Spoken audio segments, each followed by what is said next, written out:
여러분, 우리 지구상에 인류가 살기 시작한 것이 몇 년이나 될까요?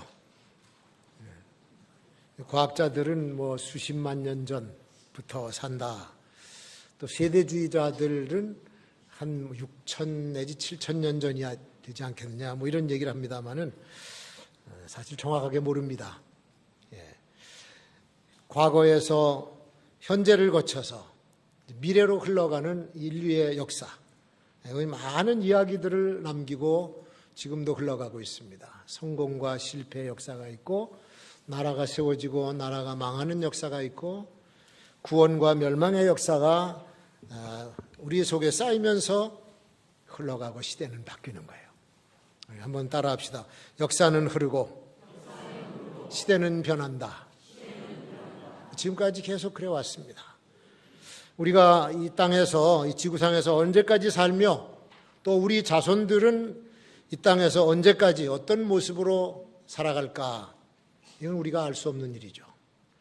우리는 그냥 정해진 시간 속에서 또 정해진 그 장소에서 살다가 세상을 떠날 뿐입니다. 그렇게 살다 가는 시간의 길이에 대해서 너무 우리가 민감할 필요가 없어요. 올해 조금 더 살아봤자 그저 1, 20년, 좀 덜 살아봤자 또 한 1, 20년. 그렇게 살다 가는 거예요. 설사 내 삶의 길이를, 수명의 길이를 안다고 해도 우리가 할 수 있는 것은 아무것도 없습니다. 그냥 거기까지 살고 가는 것이죠. 그래서 우리 인생에서 나타나는 모든 삶의 과정, 거기서 일어나는 모든 일은 하나님께서 주관하시고 그분이 조정하신다고 하는 사실을 믿으시기 바랍니다. 오늘 본문 말씀에 보면 형통한 일을 만나면 기뻐하라고 그랬어요. 다시 말해서 그런 삶은 하나님께서 허락하신 삶이야. 형통한 일도 하나님께서 허락하신 삶이니 그냥 삶을 즐겨라. 반대로 삶이 곤고해졌다면 그것도 역시 하나님께서 주관하시는 삶이니까 그대로 받아들이는 거예요. 이 두 가지의 삶이 다 하나님께로부터 온다는 겁니다. 우리가 매일 벌어지고 있는 이 나라 안팎의 상황을 보면서 그것 때문에 우리가 다 일희일비합니다. 기분이 시시때때로 상하기도 하고, 입에서 나가는 말이 곱지도 않고, 뉴스 보면서 욕을 바가지로 하고. 근데 그렇게 나타나고 있는 오늘의 시대적인 상황도 하나님께서 하시는 일이다 그런 거예요. 때로는 비교적 평화로운 시기를 맞는가 하면 어떤 때는 아주 험악한 시대를 맞기도 합니다. 그래서 이 악한 시대에 태어나는 사람은 그 시대의 모든 고난을 몸으로 겪으면서 자라요. 그래서 그냥 그 삶이 운명이겠거니 그러면서 살아갑니다. 요즘에 그 전쟁이 일어난 지역, 그쪽 지역의 상황을 그 취재진들이 가서 보도해서 면담을 해가지고 이렇게 얘기하는 거 들어보면 정말 비참합니다. 하루 아침에 일어나면 벌써 총알이 눈앞에서 왔다 갔다 하고, 포탄이 앞마당에 떨어져서 움푹 파이니까 사과나무를 심었는데 저걸 우리가 따먹을지 모르겠다, 그런 얘기들 하는 거예요. 그렇게 살아갑니다. 그리고 번영의 시대에 태어나는 사람들은 온갖 것을 누리면서 살아갑니다. 전쟁을 모릅니다. 그리고는 고난의 때를 거쳐온 사람들을 이해하지를 못해요. 아주 우스운 얘기도 있지 않습니까? 우리는 어렸을 때 먹을 것이 없어서 나무 껍질을 벗겨서 먹었다. 그러면은 그걸 모르는 사람들은 아니 왜 그런 걸 먹습니까? 라면이라도 끓여 드셔야지. 왜 먹지도 못할 나무 껍질을 먹느냐고 반문하는 거예요. 같은 시대에 같은 땅에서 살아가는 사람들의 경험과 생각이 그렇게 다를 수가 있다고 하는 얘기입니다. 그런 풍자의 얘기죠. 그런데 한 집에서 사는 부모 세대와 자녀들의 세대도 생각이 또 달라요. 이 시대를 보는 시각이 전혀 다릅니다. 한 시대의 역사는 그렇게 흘러가고 또 다른 역사가 흘러들어와요. 그 역사는 그렇게 흐르고 시대는 그렇게 변하는 거죠. 하나님께서 굽게 하신 것을 누가 능히 곧게 하겠느냐? 13절에 그런 말씀을 합니다. 아무도 손을 댈 수 없는 것이 하나님께서 흐르게 하시는 강줄기야. 유다가 왜 이방 나라에게 망해야 됐고 하나님의 성전이 왜 이렇게 무참하게 다 파괴돼야 되는가? 지금까지 유다를 도와주시던 하나님이 왜 이렇게 되도록 그냥 내버려 두셨냐? 하나님 너무하시지 않느냐? 소리를 질러봐도 소용이 없어요. 애태운다고 되는 것도 아니에요. 왜? 그 시대는 하나님께서 허락하신 악한 시대이기 때문에 그래요. 그래서 악한 시대에는 악한 자가 하나님의 쓰임을 받습니다. 바벨론 제국의 느부갓네살 왕이 바로 그 악한 데에 쓰임을 받았습니다. 그래서 유다뿐만 아니라 유다 주변에 있는 모든 나라들이 느부갓네살 때문에 다 멸망을 합니다. 그리고 그건 하나님께서 예언하신 대로 이루어진 사건이에요.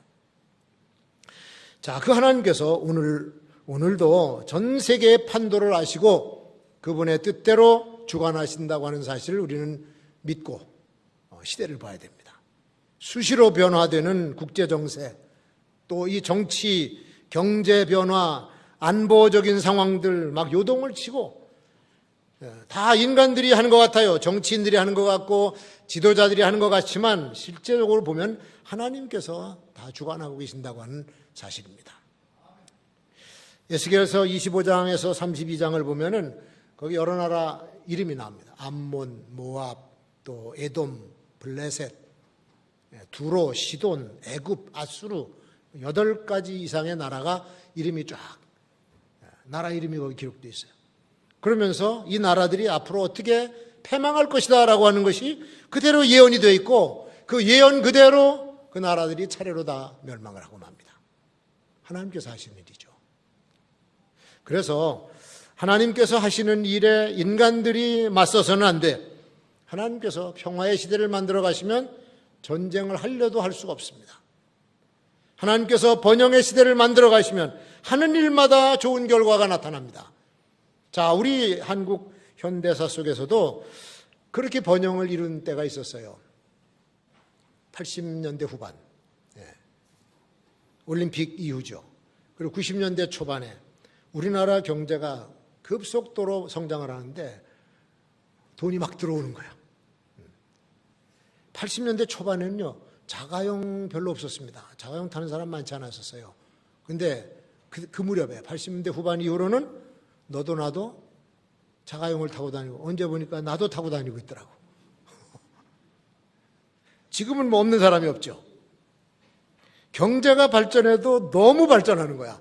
그리고 정치는 언제나 그때도 불안정했고 불평 원망하는 사람이 항상 소리 지르고 있었습니다. 그때도. 근데 나라는 그렇게 부강한 나라가 되어가고 있는 거예요. 그러니까 한때 설교하는 목사님들, 부흥사들이 뭐라는 줄 아세요? 우리 대한민국은 아무리 봐도 망할 수밖에 없는 조건을 가지고 있는데 매일 싸우죠. 매일. 근데 망하지 않고 더 잘 살게 되는 이유가 뭔지 모르겠다는 거야. 특히 외국에서 들어온 사람들이 그런 얘기를 했습니다. 이건 하나님이 축복하시는 것이 아니고서는 이루어질 수 없는 일이다라고 그렇게까지 설교를 했었습니다. 하나님이 굳게 하신 것을 누가 능히 곧게 할 수 있겠느냐? 13절의 말씀을 우리는 다시 한번 되새겨봐야 됩니다. 하나님은 한번 하신다면 하시는 분이에요.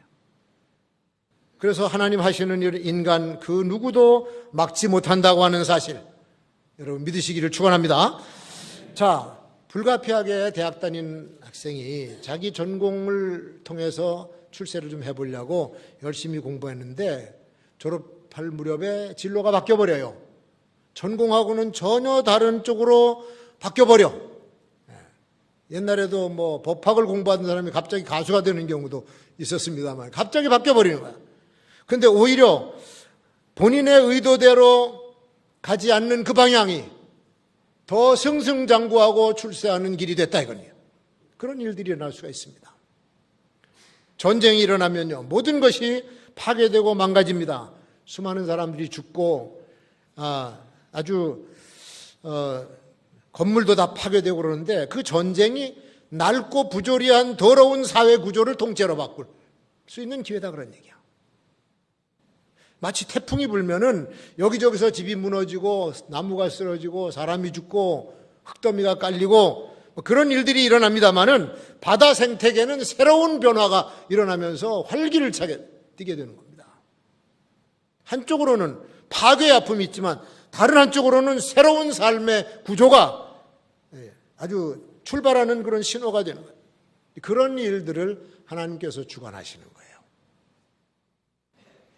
전쟁이 파괴를 가져오지만 전쟁 후에는 중공업이 발달하고 의술이 발달하고 건설이 불일듯이 일어나고 도시계획이 아주 속도를 내면서 바뀌고 발전적인 현상도 일어납니다.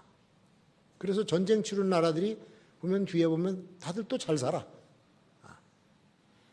우리나라는요, 한국 전쟁으로 엄청난 건물이 파괴되어 가는 곳마다 유리가 밟히고 도시는 전부 저걱저걱 밟혔어요. 그 유리 조각을 보면서 한 사람의 머리에 아이디어 불빛이 팍 들어왔습니다. 야, 집은 다 부서졌으니 내가 유리를 만들자. 그러면 새로 짓는 건물마다 유리를 낄 거 아니겠냐.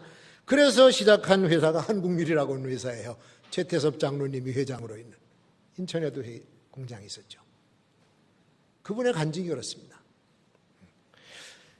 우리 중세 역사에 보면은 11세기에서 12세기에 그 교황청에서, 로마 교황청에서 십자군을 모집해가지고 원정을 해요. 아주 여러 차례 군대를 파견하는데 가서 전투로서는 성공하지 못했습니다.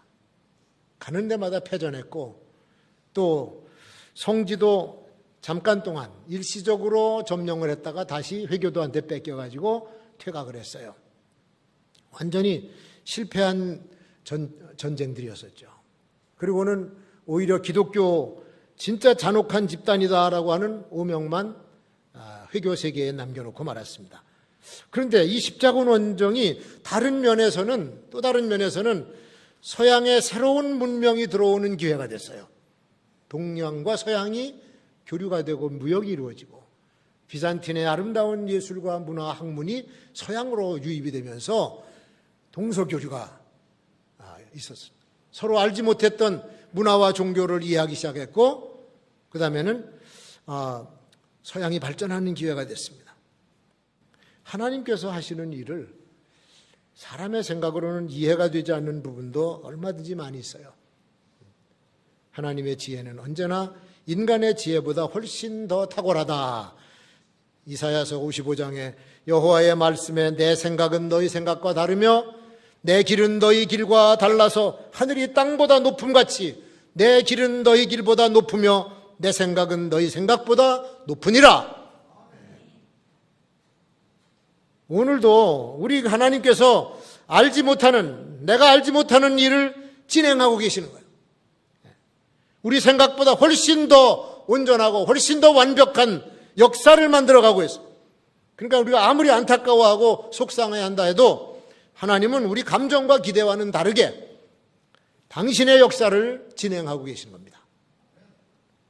하나님이 닫으면 열 자가 없고 하나님이 열면 닫을 자가 없다. 진실입니다, 여러분. 그래서 주님이 주관하시는 역사는 그가 정하신 방향으로 흐르고 그가 열어주시는 시대는 그렇게 변화되면서 열리는 거예요. 자, 두 번째 보면은 오늘 주어진 이 상황을 하나님의 뜻으로 받아들이는 자세를 우리가 좀 가져야 될 필요가 있어. 하나님께서 정하셨다면 아무도 그 정하신 것을 사람 마음대로 바꾸지 못합니다.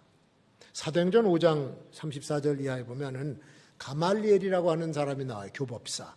이게 바울 사도의 스승입니다. 거기 기독교가 유대교의 이단으로 취급받던 때 사도들이 붙잡혀 왔어요.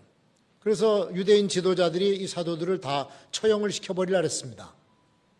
그때 바로 이 가말리엘이라고 하는 교법사가 일어나서 제안을 해요. 저 사도들을 우리가 처형하기를 조심하자. 왜?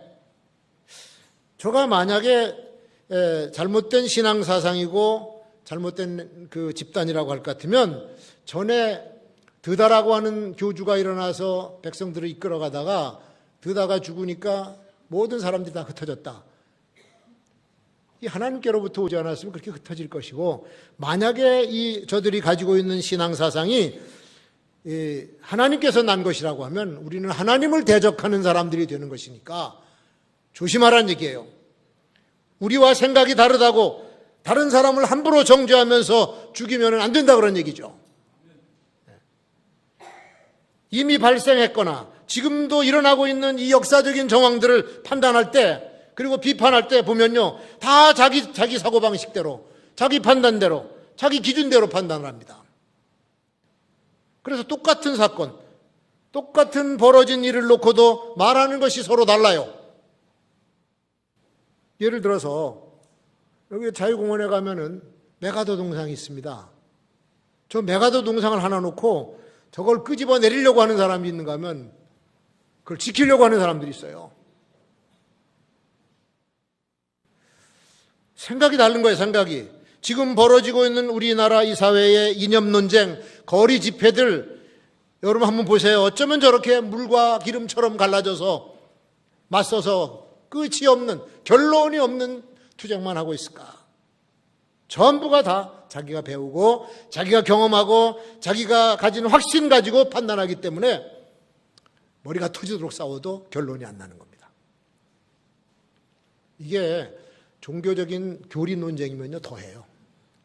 한쪽이 다 죽어야 끝납니다.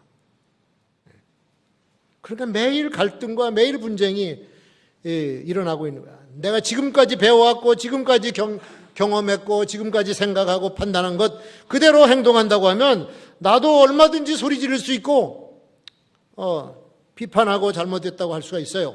그렇게 되면은 이제 나는 나와 같은 생각을 가진 사람들, 같은 사상을 가진 사람들 쪽으로 가서 그 사람들과 같은 운동을 해야 돼요. 그걸 우리는 정치라 그러죠. 정치.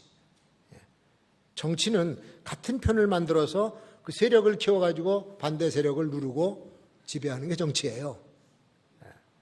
근데 우리는 신앙인이지 정치인이 아닙니다. 더군다나 목사는 신앙인이지 정치인이 아니에요. 목사가 정치하면 정상적으로 목회를 못합니다. 물론 우리는 하나님의 말씀에 부합된 메시지를 전해야 되고 거기에 합당한 삶을 살라고 설교를 해야 그건 우리의 사명이에요. 근데 성경의 진리를 거스르고 백성을 파멸로 이끌어가는 경우가 생기면 그때는 생명을 걸고 불의에 맞서서 항전을 해야 될 겁니다. 이게 바로 일본 제국주의 신사참배 강요할 때 죽음으로 맞섰던 한국의 기독교인이었습니다. 공산주의가 쳐내려와서 기독교 신앙을 박해할 때 목숨을 걸고 신앙 지켰던 사람들의 자세입니다. 거기서 우리가 정치적인 세력을 규합해서 싸우지 않았던 것이죠. 인류 역사는 하나님의 섭리대로 흐릅니다. 하나님이 방향을 어디로 돌리든지 주님이 정해놓으면 그쪽으로 흘러가게 돼 있어요. 그 방향은 아무도 막을 수 없는 흐름입니다. 아수르가 침공해 들어와서 북왕국 이스라엘을 멸망시킬 때 아무도 그 흐름을 막지 못했습니다. 그리고 얼마 후에 바벨론 느부갓네살이 남왕국 유다로 쳐들어와서 예루살렘을 파괴하고 성전을 부술 때에도 아무도 하나님의 정하신 심판의 뜻을 막을 수가 없었습니다. 하나님 거스를 수 없는 하나님의 심판의 흐름이었기 때문에 그래요. 그런데 보세요. 그런 역사 속에서 하나님의 백성들과 하나님의 종들은 하나님이 원하시는 삶을 살기로 결단을 해, 거기서. 망해가는 상황 속에서도. 그리고 역경을 견뎌냅니다. 선지자들은 계속해서 하나님의 메시지를 사람들에게 전해줍니다. 나라가 멸망하기 전에도 그렇게 살면 죽는다 그랬고, 나라가 망한 후에 남의 나라 포로가 된 백성들을 놓고도 끊임없이 하나님의 뜻을 전했던 사람들이 그게 선지자들이요, 하나님의 사람들이었었습니다. 오늘날에도 하나님께서 정하신 우리나라와 우리 주변 국가의 역사는 하나님의 뜻대로 흘러가고 있어요. 요즘 북한과 일본, 요즘 소란스러운 홍콩 역사, 또 미국이나 중국, 러시아, 유럽의 각 나라, 세계의 역사를 보면은 하나님이 정하신 그 방향을 향해서 지금 흘러가고 있는 겁니다. 줄기차게. 이젠 우리 하나님의 백성이고 하나님의 종인 우리가 주님의 섭리를 그대로 받아들이고 이 시대 이 상황에서 우리가 해야 될 말과 우리가 가져야 될 태도를 바로 갖는 것이 그 신앙인의 자세라고 생각합니다. 자, 세 번째. 어떤 경우든지 삶을 하나님께서 허락하신 것으로 받아들여야 돼요. 자, 하나님은 오늘도 살아계신 하나님이신 줄로 믿습니다. 그리고 그분은 어제나 오늘이나 영원토록 좋으신 분이에요. 할렐루야. 언제나 좋으신 하나님. God is so good. 세상이 돌아가는 거 보면은 다 열불나요. 짜증나고 속상하는 일 너무 많습니다. 이웃인 척 하다가 돌아서서 뒤통수 치는 일본도 우리가 꼴 보기 싫어요.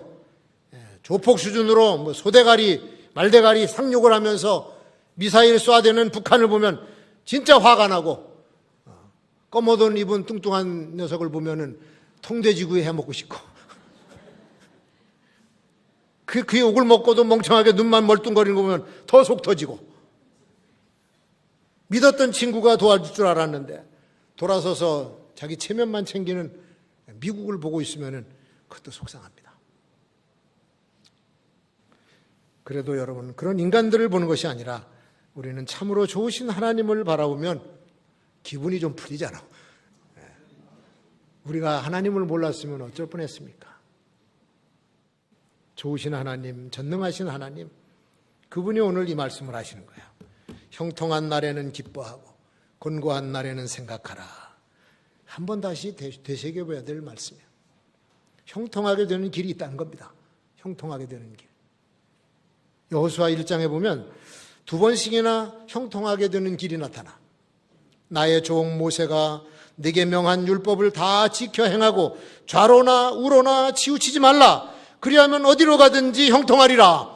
1장 7절에 그랬어요. 그 다음에 8절에 뭐라 그랬냐면 이 율법책을 내 입에서 떠나지 말게 하며 주야로 그것을 묵상하여 그 가운데로 기록한 대로 다 지켜 행하라. 그리하면 내 길이 평탄하게 될 것이라. 내가 형통하리라. 여러분, 이 형통, 성경에서 형통이라고 하는 단어는 사람이 하나님과 함께 할 때 나타나요. 거기서 나오는 단어입니다. 창세기 39장에 보면 여호와께서 요셉과 함께 하심으로 그가 형통한 자가 되니 그 주인도 여호와가 그와 함께 하심을 보며 그의 행하는 모든 일에 형통케 한 것을 보았더라. 그래서 요셉이 가는 곳마다 요셉 때문에 복이 임하고 모든 일들이 잘 이루어져요. 하나님과 함께 하셔야 형통한 복이 임할 줄로 믿습니다.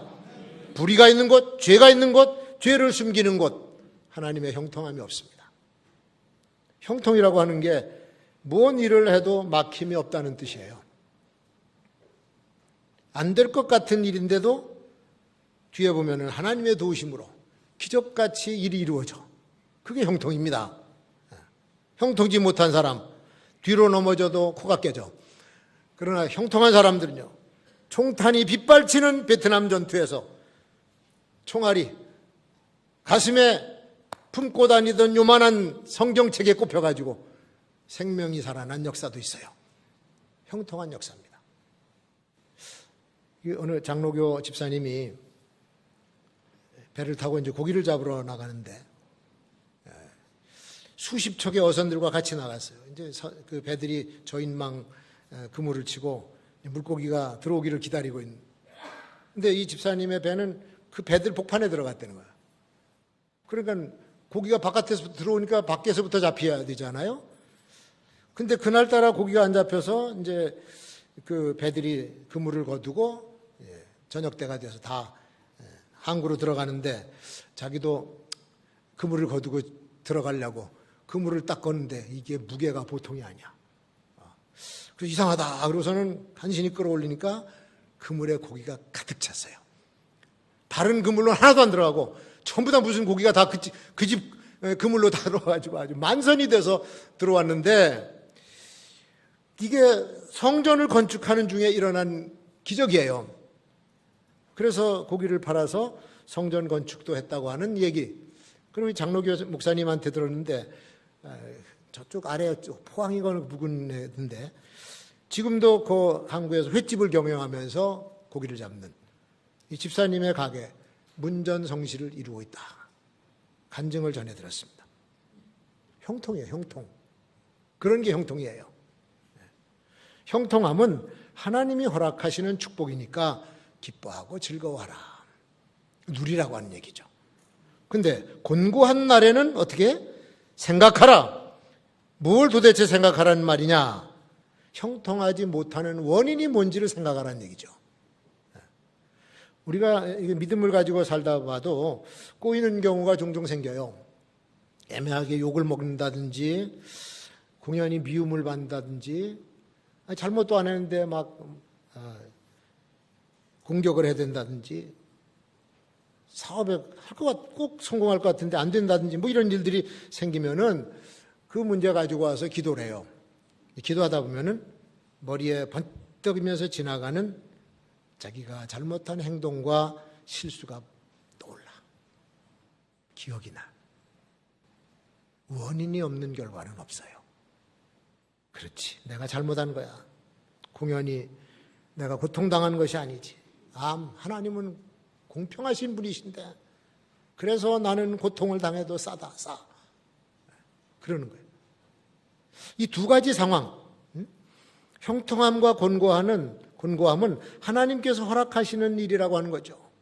그 상황을 우리가 도무지 알 수가 없어요. 언제 형통할지, 언제 곤고한 일이 당할지 우리가 모르는 일입니다.